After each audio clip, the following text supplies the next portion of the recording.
Hi friends, Siragadikka ஆசை சீரியலில் நாளைக்கு என்ன நடக்க போகுதுங்கிறத பார்க்கலாம். வாங்க வீடியோக்குள்ளே போகலாம். நம்ம சேனல் இன்னும் சப்ஸ்கிரைப் பண்ணாதவங்க சப்ஸ்கிரைப் பண்ணிக்கோங்க.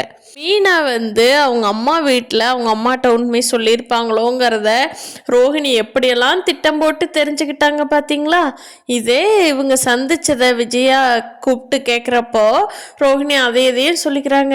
நம்ம கிருஷை பார்த்ததை நினச்சிருப்பாங்களோ ஆண்டி, ஐயோ என்னன்னு தெரியலையே, சரி முடிஞ்ச வரைக்கும் சமாளிப்போம் அப்படின்னு சொல்லிட்டு பார்க்குறாங்க. அதுக்கப்புறம் மீனாவை சந்திச்சதை தான் கேட்குறாங்க விஜயா.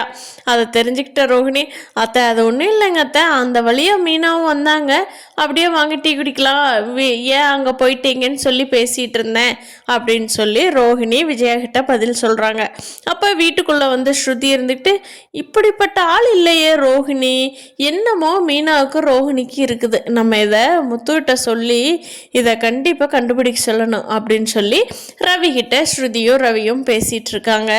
ரவியோ ஸ்ருதியோ இந்த விஷயத்த கூடிய சீக்கிரம் கண்டுபிடிச்சாங்கன்னா ரொம்ப நல்லா இருக்கும். விஜயாவுக்கு இப்போ வீட்லேயும் நல்ல சாப்பாடு இல்லை, மீனா இல்லாதனால சரி ரிலாக்ஸ் பண்ணிக்கலான்னு யோகா கிளாஸுக்கு போனால் அங்கே பார்வதி சிவமோட ஃப்ரெண்ட்ஷிப்பை பார்த்துட்டு விஜயாவுக்கு பயங்கர வயிற்றுச்சலாக இருக்குது.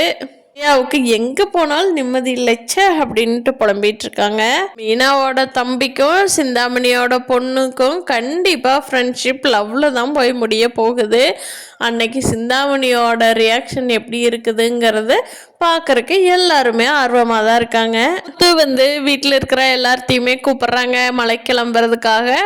எல்லாரும் வாங்க அப்படின்னு சொல்லி கூப்பிட்றாங்க. அப்போ யார் மனோஜ் யாருமே பெருசாக எதுவும் கண்டுக்கல. ஸ்ருதி, எனக்கு கொஞ்சம் வேலை இருக்குங்க முத்து, ஹோட்டலில் இருந்துட்டு என்னால் வர முடியாது அப்படின்னு சொல்லிடுறாங்க. சரிங்க பார்லரம்மா, டைம் இருந்தால் வர சொல்லித்தான் நாங்கள் சொன்னேன் அப்படிங்கிறாங்க. அவங்க அம்மா அப்பா எல்லாத்துக்கிட்டையும் சொல்கிறாங்க. அவங்க அப்பா வரேன்றாரு. அவங்க அம்மா சரி சரி நான் வந்துடுறேன் அப்படிங்கிறாங்க விஜயாவுமே. அப்போ ரோஹிணி அவங்க அப்பா கேட்குறாங்க, முத்துவோட அப்பா, என்னடா மீனாவை கூப்பிட்டியா, மீனா வராளா அப்படிங்கிறாங்க. அதுக்கு ஆமாப்பா மீனா வந்துடுவா, அவங்க அம்மா கூட்டிகிட்டு வந்துடுவாங்க அப்படின்னு சொல்கிறாங்க. அப்போ ரோஹிணி முகத்தில் ஒரே பதட்டமாயிருது. ஐயோ எங்கே மீனா வந்தால் உண்மையை சொல்லிடுவாங்களோ, முத்து ரொம்ப நேரம் பார்க்குறாங்க அப்படின்னு சொல்லிட்டு ரோஹிணி நானும் வரேன் அப்படிங்கிறாங்க. அதுக்கு மனோஜ் இருந்துக்கிட்டு, ஏய் ஷோரூமில் வேலை இருக்குது ரோஹிணி, நீ போகிறேன்னு சொல்கிற, நாளைக்கு சாயந்தரம் தான் நிறைய வேலை இருக்குது உனக்கு தெரியும்ல அப்படிங்கிறாங்க. இல்லை மனோஜ், என்ன முத்து மாலை போட்டு போயிட்டு வர்றாரு இல்லையா, நானும் போயிட்டு வரேன் அப்படின்னு சொல்கிறாங்க. முத்துவுக்கு உடனே சந்தேகம் வருது, ஏன் இப்போ பார்லர் அம்மா இப்படி பண்ணுது அப்படின்னு. கூடிய சீக்கிரம் முத்து கண்டுபிடிச்சி வீட்டில் இருக்கிறவங்ககிட்ட எல்லாம் உண்மையை சொல்லணும்னு நினைக்கிறவங்க நம்ம வீடியோவை லைக் பண்ணிக்கோங்க.